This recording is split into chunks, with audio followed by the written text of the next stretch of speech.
Here.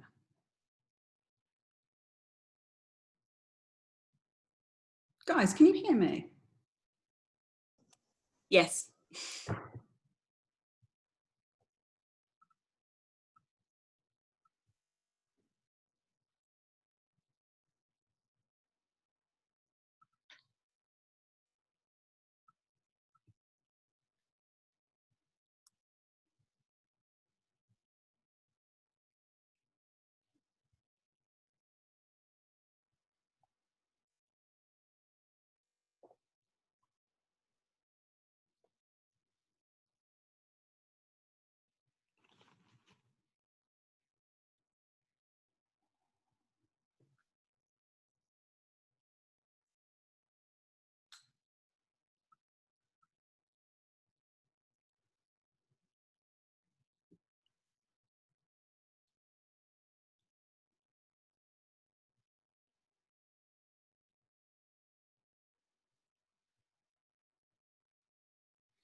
So, welcome everybody. My name is Simon Stevens. I'm the Head of Publications and Events at the Museums Association.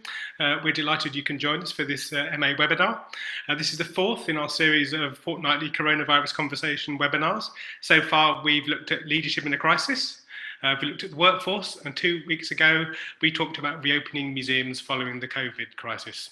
Today, we're going to be talking about new ways of thinking, working, and engaging with collections in a post-COVID world. I've got my colleague Rebecca working in the background to make sure the tech runs smoothly, but do bear in mind if bear with if there are any problems. I'm sure there won't be. A reminder that these online events are free to all MA members and to those who work in institutions that are MA members. You've hopefully read the document we sent about getting the best out of the webinar, but just in case you missed anything, there's a few key bits of advice. You should be muted automatically, but if not, please mute yourselves. In this webinar, we have the chat function and the Q&A function running. The chat function is for sharing ideas, thoughts and web links between the whole group and the speakers, but the Q&A function should be used to ask questions directly of the speakers, and the chair will keep an eye on these. Do keep your questions short and to the point, because that helps. There is an option of being anonymous when you ask questions, but it's better if you say who you are. You can leave and rejoin the meeting at any time. And we are recording the session and it will be put up on YouTube later in the week. So finally, there's a reminder that there is a hashtag for this webinar. It's MA Coronavirus Conversations. So now with all that out of the way, I'll hand over to our chair, who's Sharon Heal, the Director of the Museums Association, who will introduce the speakers and the session. Thanks very much. Thank you, Simon, and a big thank you to the MA staff who've helped set up today's webinar, and welcome to all of you. Thank you for turning up. We have, I think, about 500 people booked. We've already got about 300 participants, and that's still going up. We can't see all of you, but hopefully you can see us and the panel, and you can hear us. As Simon said, this is part of our webinar series, Coronavirus Conversations, and today we're looking at collections. Now, that's a big topic and one that's close to the heart of everybody who works in and with museums, and we're going to do our best to explore the subject with our panel, get you thinking about the issues that we raise, and hopefully answer your questions. The Museums Association has naturally had a consistent emphasis on collections, including during this crisis. Previously, we published Empowering Collections, our report on collections. One of the conclusions that came to led to us setting up a decolonisation guidance working group, and I'd like to just state our thanks to all members of that working group who have so far given up their time and put together resources on decolonisation. We run the Esme Fairbairn Collections Fund, and we this year diverted some of that funding to our Sustaining Engagement with Collections Fund, which was our emergency response to COVID-19. I'm going to ask the panel to reflect on a number of questions, and you'll get the chance to ask some questions as well. But let me begin by introducing today's panel. Today in conversation we have Sally Colvin, who is the Programmes Manager here at the MA. She works on collections, sector development, and runs the Esme Fairbairn Collections Fund. Sally is passionate about helping people to put their ideas into action because she says people in the sector have amazing ideas. John Finch is the Head of Culture and Creative Industries at Bristol City Council, where he runs a wide-ranging portfolio of services including museums, city events, archives and the Bottle Yard Studios. He's got extensive experience of working across the cultural sector in the UK and abroad. John's passionate about ensuring that museums play a fundamental role in the civic life of towns and cities, and ensuring that museum collections and the stories related to them reflect the communities we serve. We have Sharon Heal, the museum manager at the Coffin Works in Birmingham. She was part of the original team that set it up in 2014.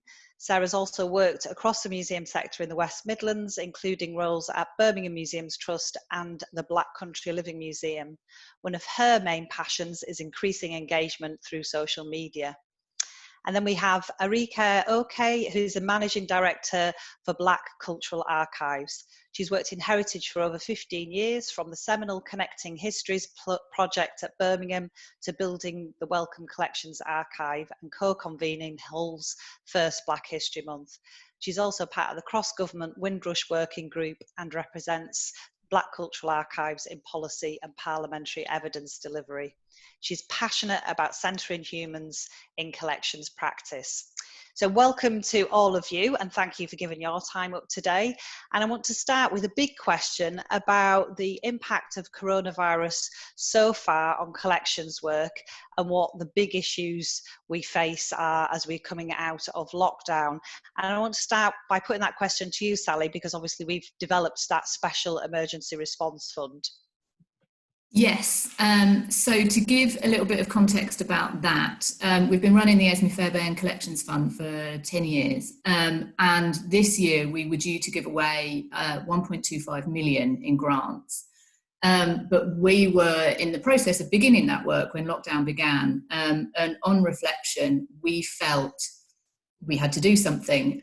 We were looking at that big immediate impact of coronavirus with people no longer being able to get access to collections, certainly audiences, and often also volunteers and staff as well. And so we created sustaining engagement with collections grants, which were up to 30k to be spent in a year on sort of quick turnaround innovative projects, kind of looking at the work that an organisation can do when its future is reasonably secure, but it needs some creativity about how to rebuild its work. We have awarded 15 grants into that programme because we saw that almost everything with collections activity around exhibitions, learning programmes, connecting volunteers with collections to continue their work, and quite a lot of the logistical stuff around security and conservation and all that kind of thing, had a pause. And so we sought to address with our funding some of those issues. We were overwhelmed by applications, I should say. We had 145 applications come in, and we've, as I say, awarded 15 grants. We're hoping to award a few more in the next few weeks.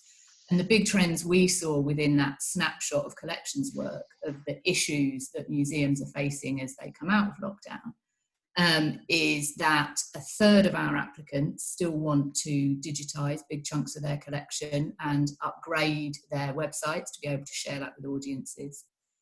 Nearly half of our applicants are at possibly further on stage than that, where they're wanting to interpret collections online for specific audiences in different ways. That might be virtual tours, podcasts, anything in between.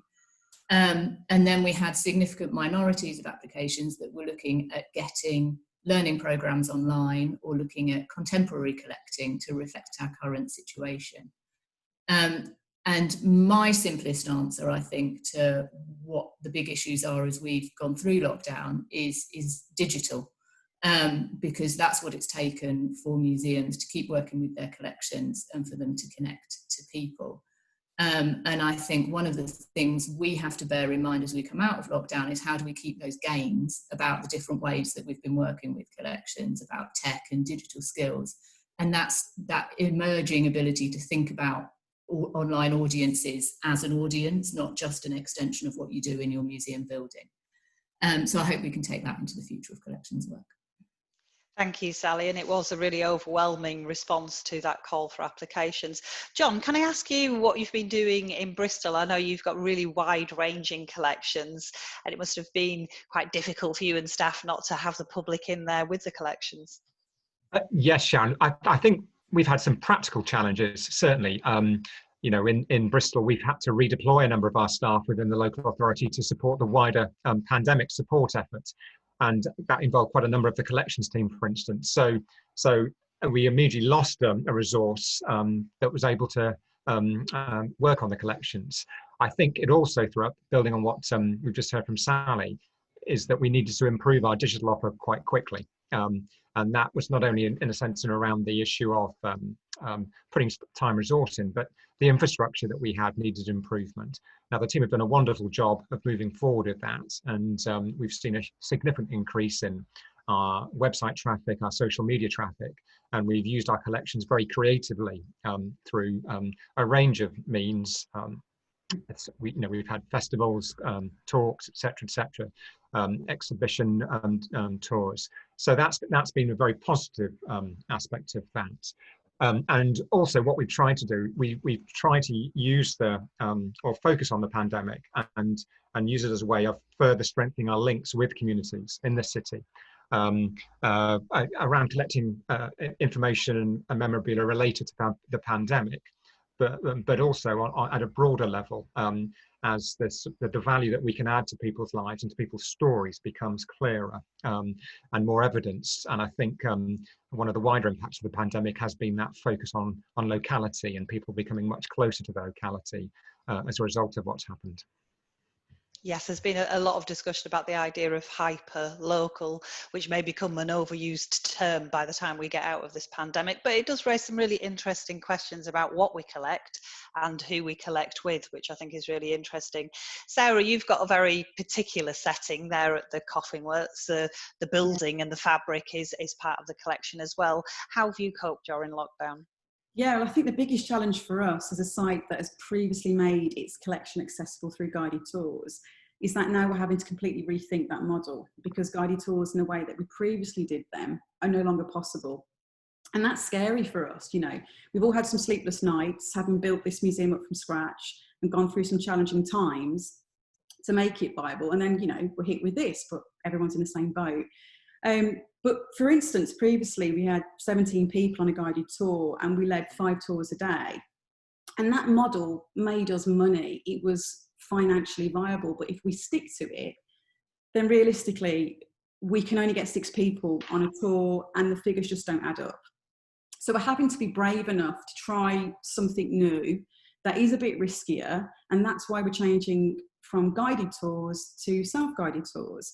We can get more people through the building and make the collection more accessible. And we have been really fortunate to have got a sustaining engagement with collections grant, which is amazing. It's allowing us to be more daring with what we do, but you know, we still don't know if it will work. But what I love about the grant is that it's allowing us to be risky. And the ideal situation for me in 12 months' time will be a hybrid model where we can do guided tours and self-guided tours.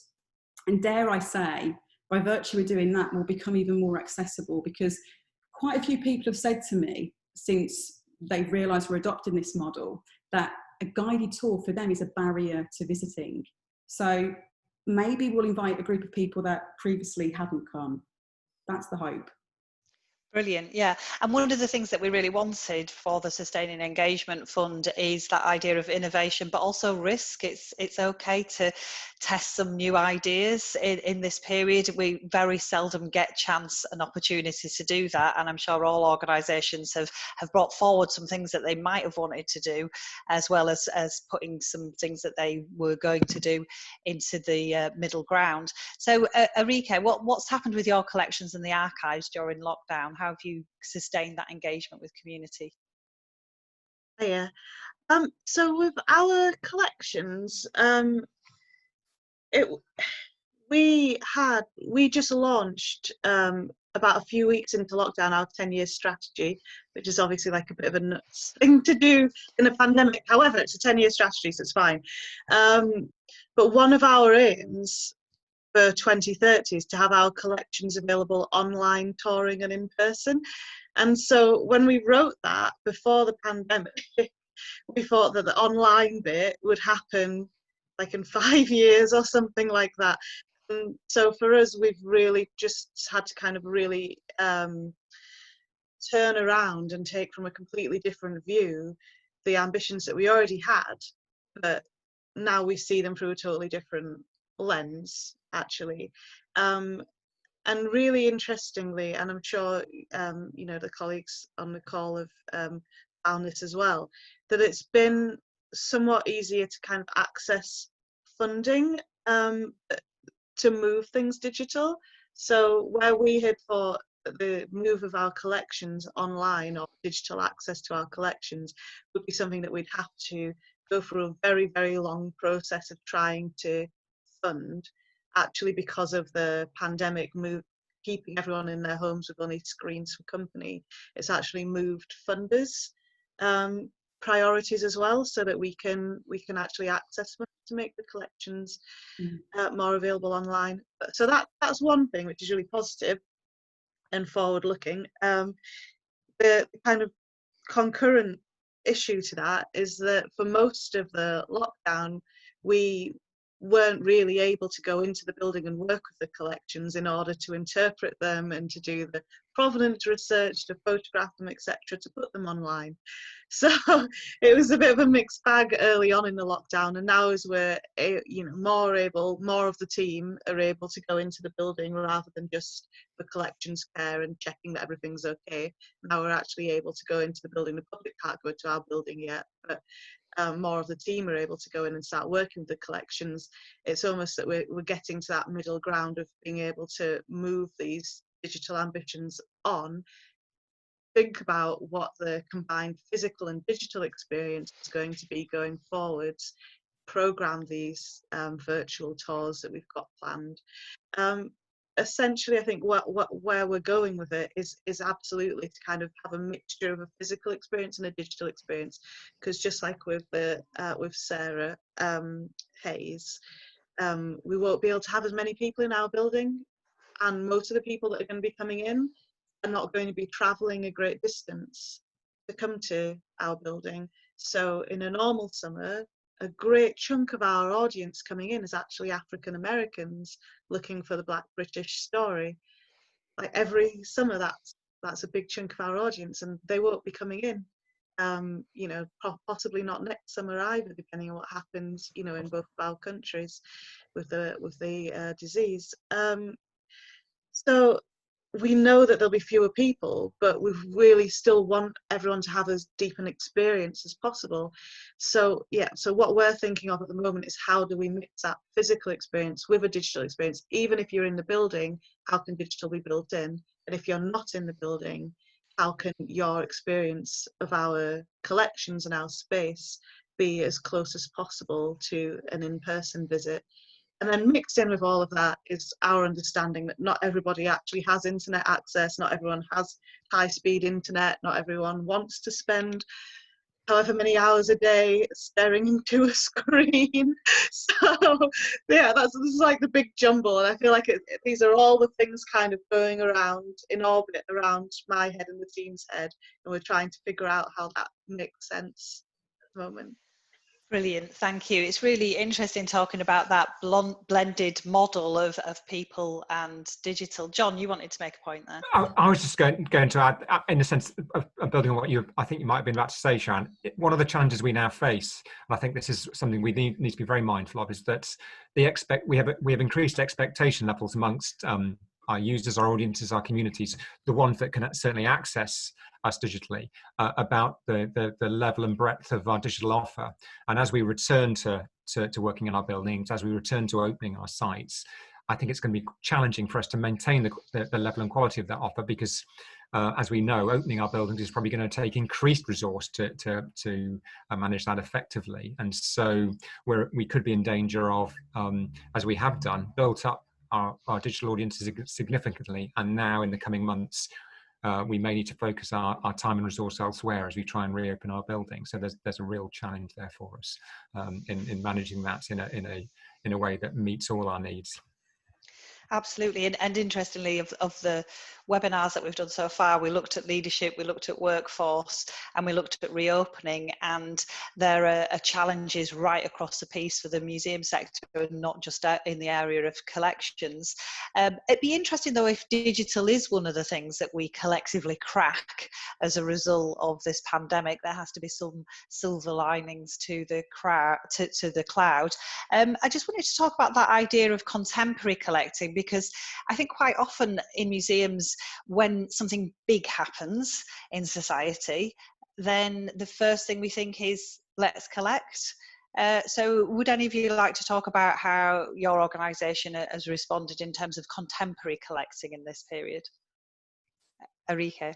So I can talk a little bit about our first forays into obviously, as soon as COVID-19 became a thing, and we started to think about how we should be collecting around the Black British experience of it, but we were also very mindful that all of us were also going into lockdown. All of us were also navigating what it means to be either furloughed or remote working, and so we decided, actually, no, we won't focus on COVID. But then Black Lives Matter, the activism that's happening now, that's really coalescing, flourishing now, happened, and we thought, well, we literally, this is such a kind of, I'm not going to use the word moment, obviously, but it's such a kind of flourishing of activism that actually has a kind of bell curve of activity. You know, Black Lives Matter UK have been around for a few years, but they've never had the attention that they had in June. And so we thought, well, we must actually try and collect as much of this activism as we can. But we know that collecting physically is going to be really difficult, because we're still trying to figure out the risk assessments for our normal in-person visits, never mind physically collecting objects. And so we put out a call for digital collecting. So we're trying to collect things like the webinars people have been doing, the digital activism, the photographs, things like that. And Museum of London actually are going to be working with us on trying to figure out the digital side of collecting. But I think it's actually going really well, and was probably our most liked post on Instagram of all time when we announced this collecting. And what we decided to do was to try and put as much to do with licensing, for example, copyright, ownership, safeguarding of anyone who might be in photographs on the initial inquiry form.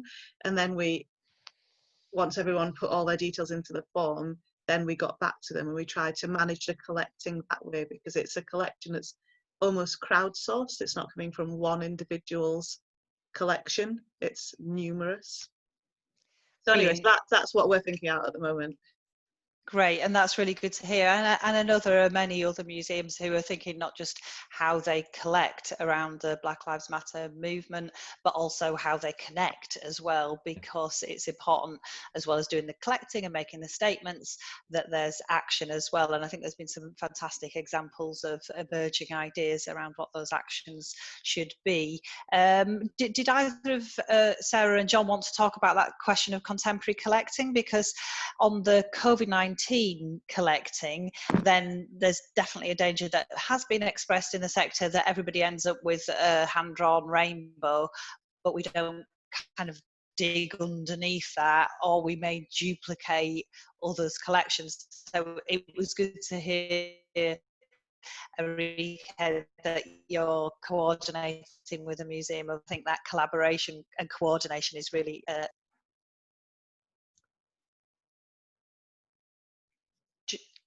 Sorry, did I freeze there? John, did you want to answer that question around contemporary collecting? Sorry, I was waiting for you to unfreeze, Sharon. I think the simple response to contemporary collecting is that, you know, as I hinted at earlier, we have used it as an opportunity to collect contemporary material.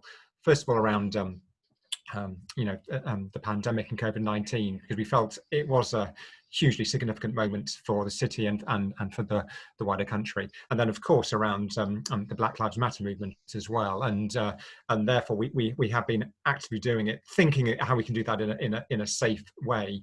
I think, as you were saying, though, it does throw up some issues for me that I've been concerned about even before the pandemic, which is the ability for services to collect when their stores are full and they have large numbers of collections, and that way of working across cities and localities and regions and the country in coordinating our collecting in a way that is truly joined up, because otherwise we are in danger of getting, as you say, thousands of pictures of rainbows, etc., which may have their own local context, but present us, I think, with a longer term challenge in the sector that we need to deal with.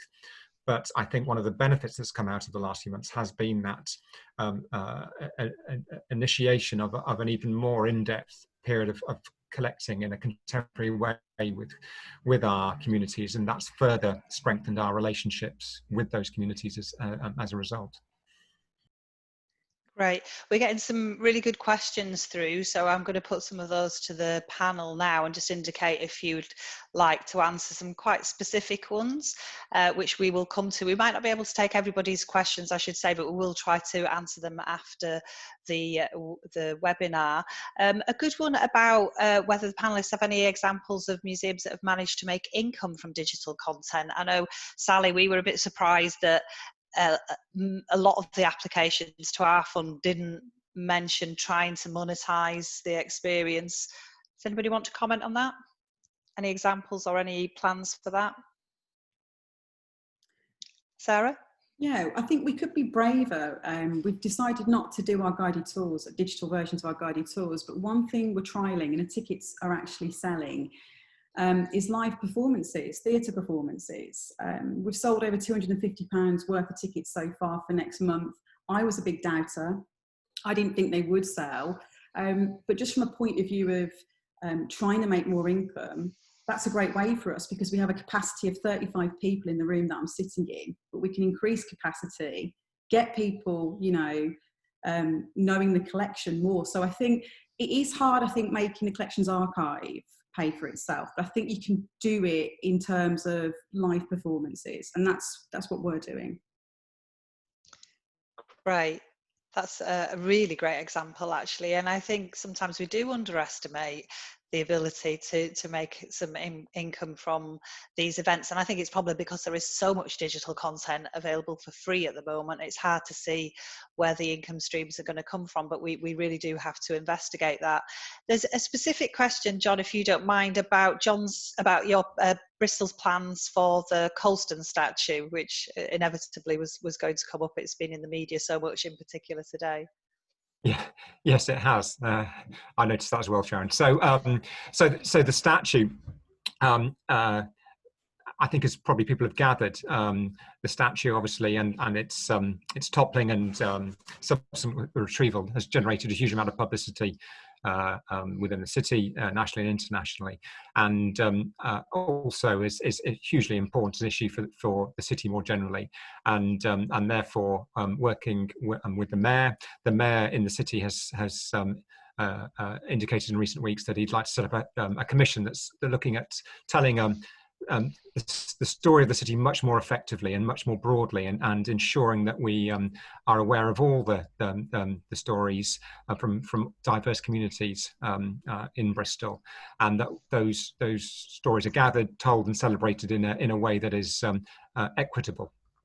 And so that commission is being set up as we speak, and that will have a key influence on what the future of the statue is, how we might display and interpret it.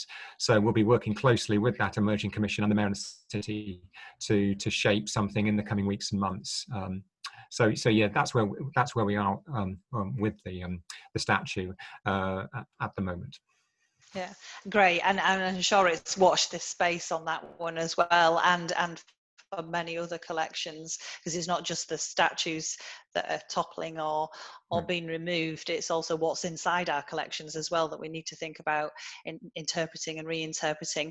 An interesting question here about oral histories, whether we are collecting oral histories. So Chris Taft from the Postal Museum, I think, is asking about whether we are doing that during the emergency. Has anybody planned that in as part? I mean, obviously it's quite difficult to do, or maybe logistically it is easier to do now that we have Zoom and other platforms in our lives. Any responses on oral histories, Sally? We had a number of applications mention doing oral histories, and they had steps in place for sending somebody to do filming or sending equipment to people to record themselves. We've also funded 2 projects, one at National Museums Wales and one at Museum of the Home, where they are contemporary collecting in response to COVID. But what they're allowing, as well as a written submission, is for you to submit audio files, for you to submit videos, that kind of thing, that is then for the museum to manage as part of that collection. So I guess it kind of spans across into a similar media. Sarah? Yeah, and I did an oral history over the phone. It was to do with our crowdfunder at the beginning of lockdown, and one woman donated and said, I used to know Joyce Green, the last owner. So I asked to call her and recorded her memories. And actually the fact that it's over the phone and it's not bad audio, it's not the best, I think that adds to the lockdown experience that, you know, we'll never forget that we collected that because of her kindness and her passion and her memories for this building. That's why she chose to donate money and wanted to share her story. So I think it's okay to actually do oral histories remotely. I think that is more than okay. Yeah, I think we're all finding different ways of working. John? I think, building on what Sarah's just said, I think it's potentially using this as an opportunity to look at oral histories and to actively collect more. And I know that's certainly something that has been a key driver within Bristol and the setting up of the History Commission, is this perspective of recent events, both related to the Black Lives Matter movement and with the pandemic, show that we need to be valuing everybody's story, and looking at creative and innovative ways of collecting oral histories, I think, must be a part of our future now. Arike, did you want to add on oral history?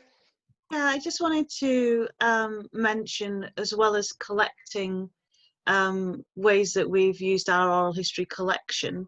So we had a nice listening party on Windrush Day, just kind of like a Zoom event, but we played oral histories and they'd been transcribed. And I just thought that was, for us anyway, I thought that was just actually like a really nice way to use oral histories in outreach that we'd not really done before. So we had a nice listening party.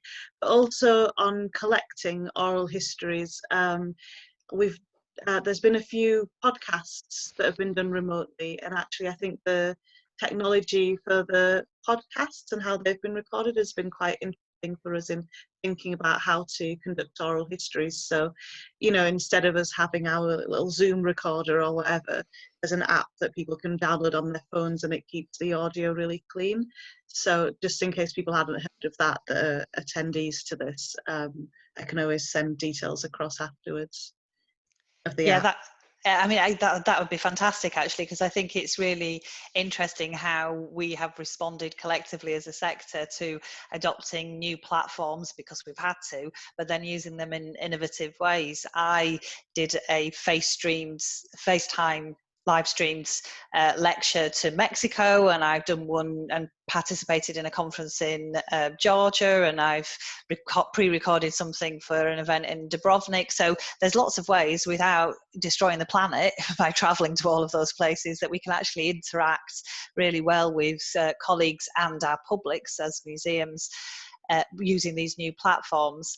So a quite prosaic but fundamental question here.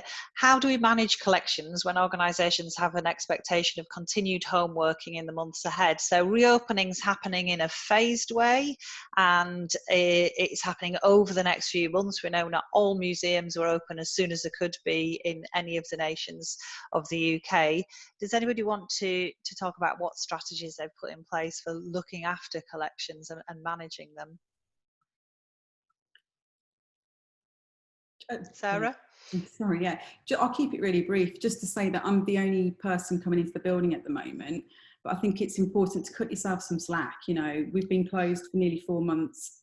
I've been checking on the collection at least twice a week. It's okay. Now I'm starting a phase of bringing volunteers back to start doing, you know, the pest management, to help with the conservation cleaning. There's just some things that we just have to accept that haven't been perfect in this period, but yeah, I think it's about relying on wider resources now and starting to plan that in, which is why, you know, we only have 4 members of staff here. I'm the only full-time member, but we have 75 volunteers who are willing to come in and help. I think that's great, cutting a little slack and maybe accepting that standards can be a little lower. There's a sort of an additional question to that, which is, I think one John might want to answer, and that's about the future of collecting in terms of rationalization and disposal. John, we've talked about this before. We've been on the same platforms talking about this and in the same roundtable discussions. What do you think the impacts of the pandemic is going to be on the future of collecting? That's a big question, Sharon, and I could probably, you know, talk about that for 2 or 3 hours if you wanted me to, but I'll try and keep it short and sweet. I think it's impacted at a number of levels. First of all, as we've touched on already this afternoon, I think it's catalysed a burst of contemporary collecting, which I think we should welcome, because I think many of us acknowledge that our collections are not as representative as they should be of the communities across our localities and across the UK. However, I think it will also emphasise some of the financial challenges the sector faces, both those independent museums and those run by local authorities, and the fact that many of us are looking after large numbers of collections and large numbers of assets. And so I think we need to take a much more robust view where we work across cities, regions, and across the country to think about how we manage those collections effectively. Because at the moment we are suffering from duplication, we're suffering from a lack of investment, and I think we do need to take a very proactive view on how we deal with that issue in the sector in the coming months and years, because I do worry that the pandemic will further emphasise the financial vulnerability of many of our organisations. Absolutely, and although it was much welcome, the news that there was going to be that second emergency response from government and through the Barnett formula in devolved nations in terms of the 1.5 billion, then we know that there is an ongoing problem for civic museums and other types of museums, independents and others, in terms of the long and medium term sustainability. Arike, do you have any thoughts about the future of collecting for your organisation or more generally in the sector? Yeah, so just to kind of loop back to BCA's point of view on reopening, just briefly, is we're planning on reopening quite soon, but we know that it has to be much smaller. What we do will be much smaller, so much more restricted opening times and things like that. So just to mention that. But in terms of the future of collecting, I think that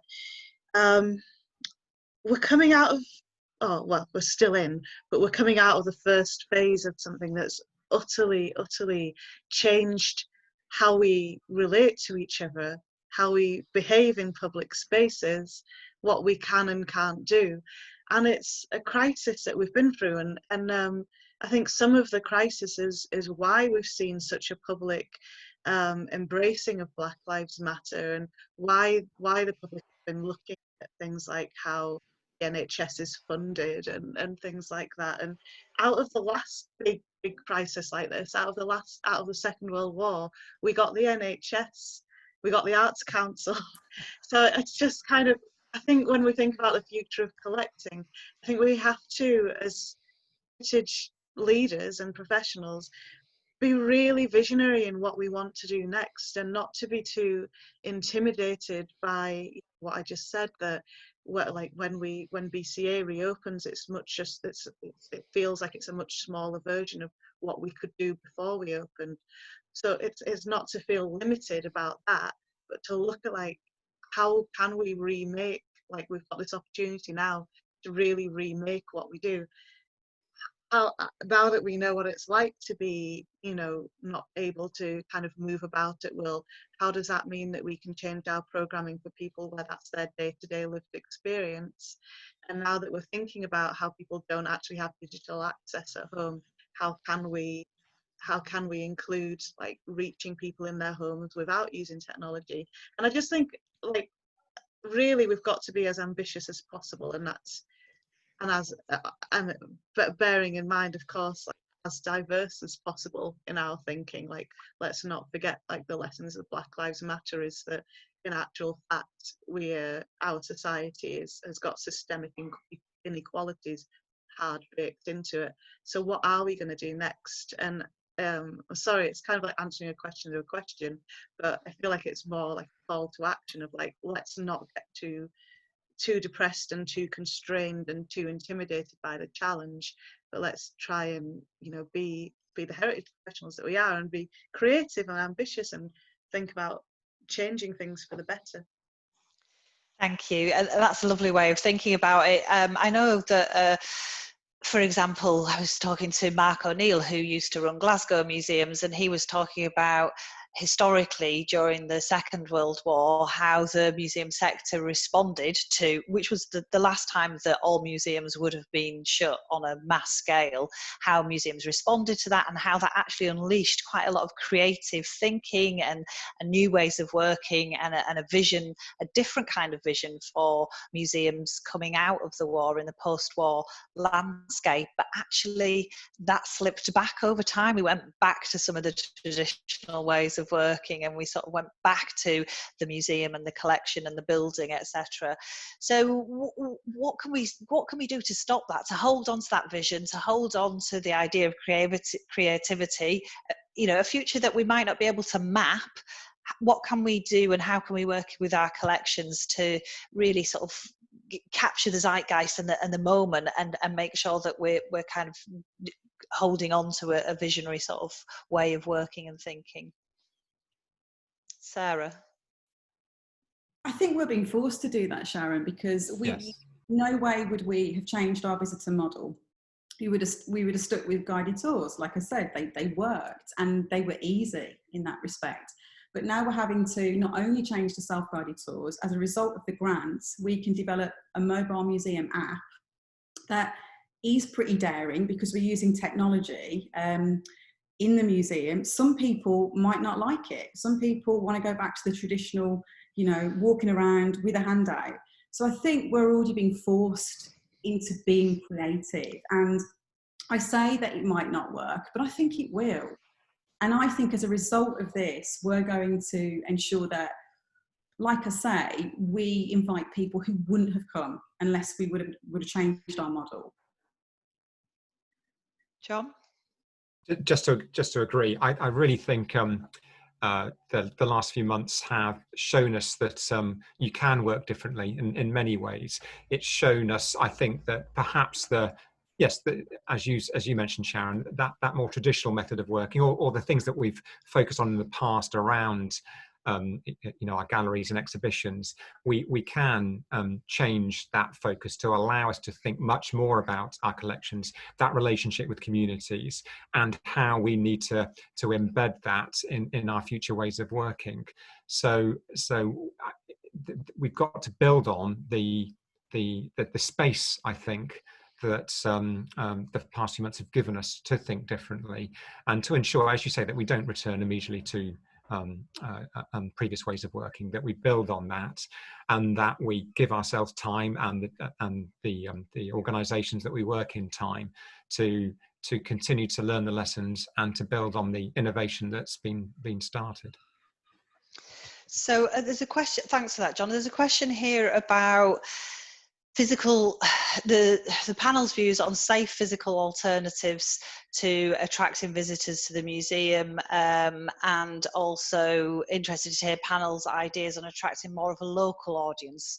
Sorry, I think the point of this question from Simon Tansley is, how do we focus on that local audience? So for many museums of every type and scale, and Simon's speaking from the Museum of Freemasonry, you have that international audience, especially if you're located in one of the tourist hubs like London or Bristol and Birmingham. So how do we get that focus on local if we're not going to have those international audiences? John? Sharon, I think at a practical level, it means, as you know, in Bristol, most of our sites are in the city centre. We need to get out into the communities of the city and understand those communities and what their needs and perspectives are. I can hear those seagulls by you, right? So I think that taking our museums, taking our collections to the communities. We talked earlier in the conversation about that hyperlocality. I think we really have to be out there engaging with our communities to understand their perspectives and to further shape how we use our collections, the stories we tell about around them, and the further development of those collections in the future. So it's a simple thing, but simply getting out of our buildings into those communities is critical. Agree with that from some of the projects that we've funded, where the museums are using spaces that people are happy to go to. So they're using outdoor park spaces to take some of their materials into, where they feel that audiences will come to the park space before they will come back into the museum. And so they want to kind of meet people halfway and develop their work that way. And I would imagine the follow-on from that is to use local services across culture more closely to share the load and to communicate more directly with the communities in that local area. Thanks, Sally. Arike? Really just to bolster what Sally was just saying, I wanted to give a shout out to the Museum of Water and Steam that's opened its gardens, I think this week. They're opening their gardens. And also, Esme Ward in Manchester, who before the pandemic was taking collections out and putting an elephant in the train station at Manchester Piccadilly, or was it Manchester Victoria, and things like that. I think, because there was something in the chat saying, if we're not able to access digital, even as a museum service, how can we get the collections out? And well, our collections are physical collections, so maybe it's about getting the collections to public spaces where they can be obviously safe, but at the same time enjoyed in different contexts. Absolutely. I think we're going to have to work with colleagues who work with those landscapes in town and rural and urban and city environments to make the best use of our collections in those spaces. There's been a few questions about learning and how we support homeschooling and continue to support that. But I know there's been concern from colleagues who work in learning and engagement about how we can maintain, sustain, develop that connection between collections and school children, in particular when those spaces might not be available and open, and the kind of hands-on learning that we've experienced in the past might not be the safest thing to do, or we don't want to do that. Have you got any plans in place to deal with that? Any of the panelists? Sarah? Yeah, we received a small grant from Historic England before lockdown to make school visits free. Obviously, we can't invite schools back just yet, and we're not sure that schools will even want to come to us. So we're working with a few teachers at the moment to develop online sessions and to make sure they can get the most out of an online visit, because they obviously can't visit at the moment. So I think it's just about having conversations with partnerships that you already have in place, and that's exactly what we're doing, like I say, with a few teachers, with local inner city schools.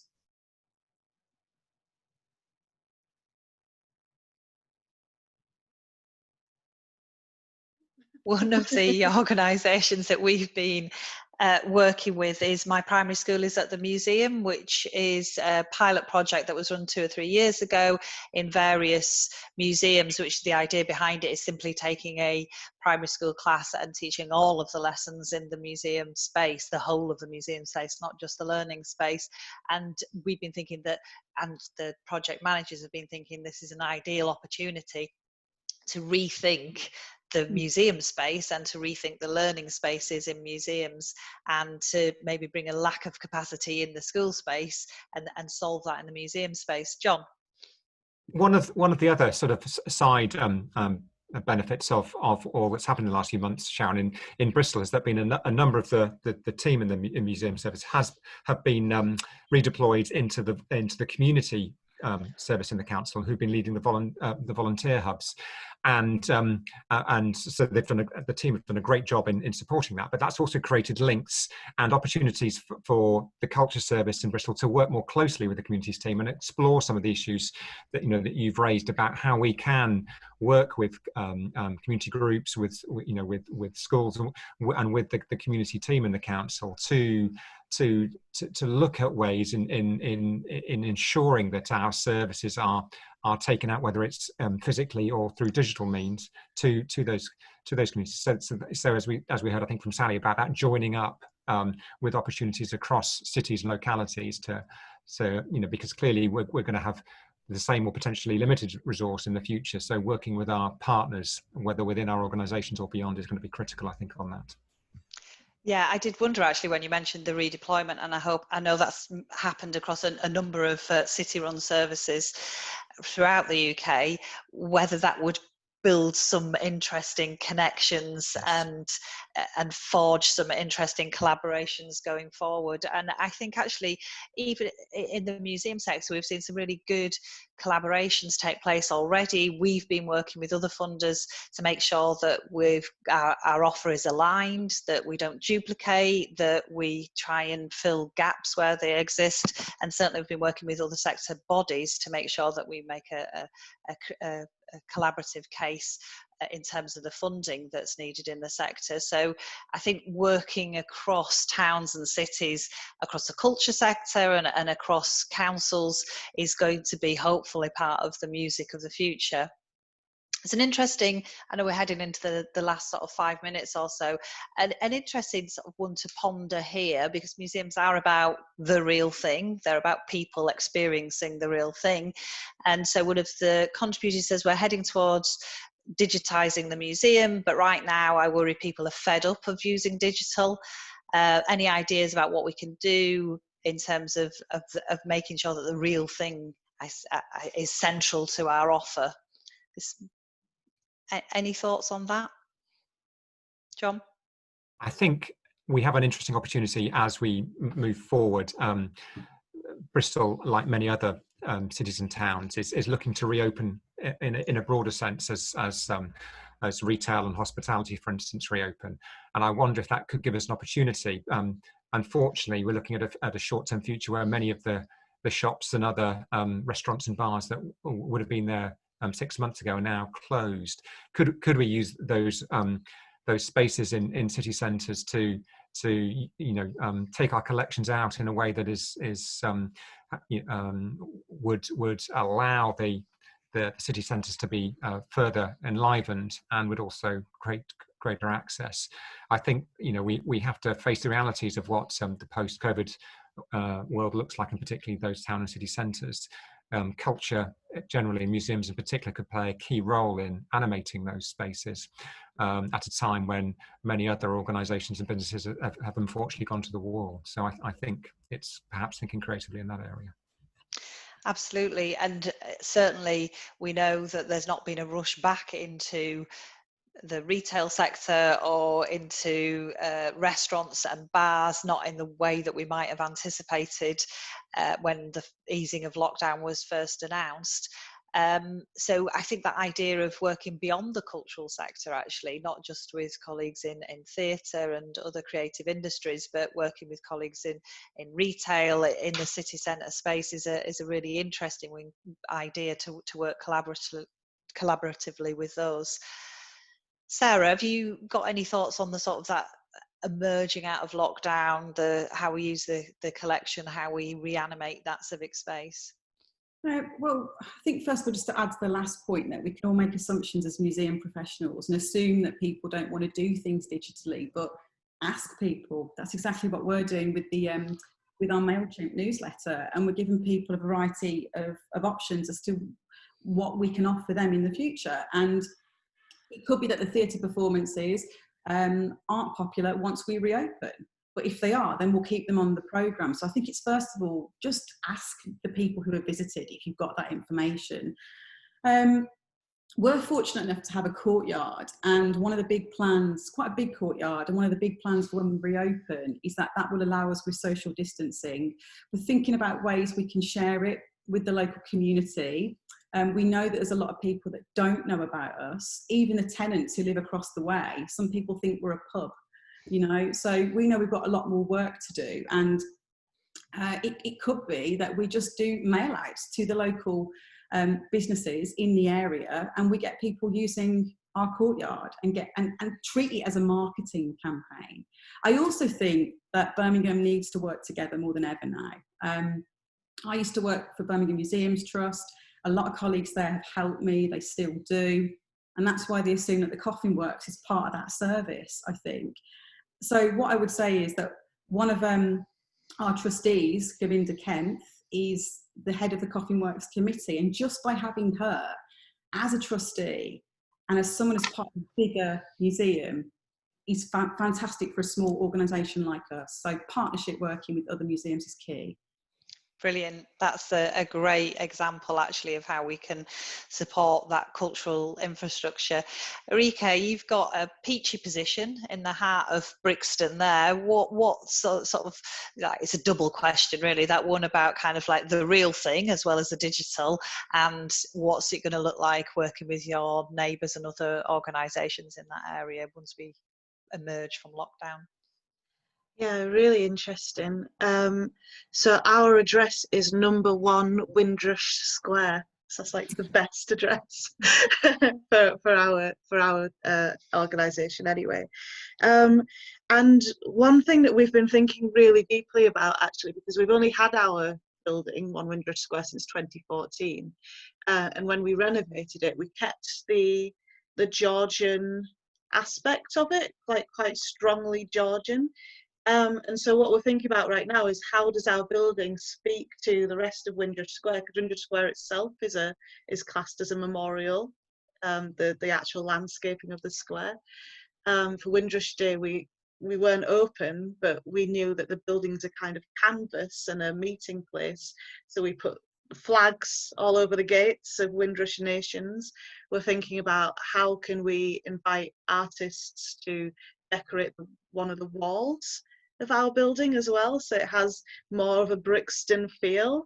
And obviously the Georgian part of the building is really interesting to us to kind of speak to Black presence in London throughout time. So there's a few things that we're thinking about how the building actually looks and how the building itself speaks to the locality that it's in. And similarly, there's businesses in Brixton that are already not able to return. So we're talking to Brixton Market about potentially what can happen in their empty retail spaces.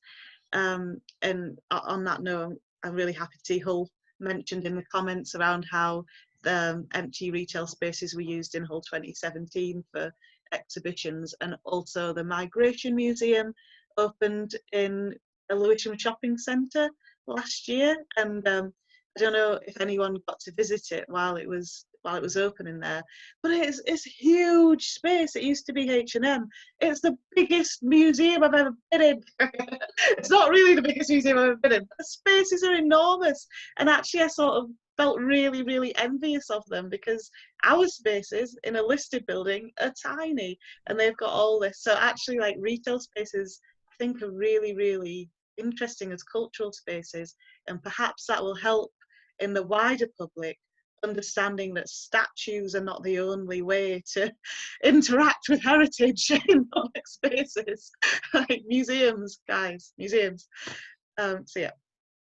Brilliant. So I'm going to have to hand back to Simon to finish off on that note, but that's been a great discussion. We've managed to mop up a lot of the questions, and also just think about that idea of vision, and that there is a way of emerging out of this where we'll be more connected to our communities. Our collections will be out there in the high streets and in the town centres and in the civic spaces of all of our towns and cities up and down the UK, and that would be a brilliant outcome from what has been a really challenging period for museums and people who work in and with museums. So thank you very much to all of you. Thanks very much, Sharon. Well, we hope you enjoyed this event.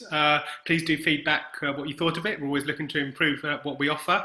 A quick reminder, there'll be another coronavirus conversation in a fortnight's time.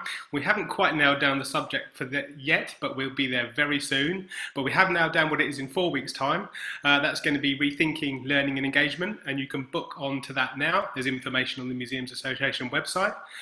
Just a quick reminder, on the MA website, there's a place you can find about all our collections, where the funding we offer, our professional development offers, and lots of other news and content. So go there for that information.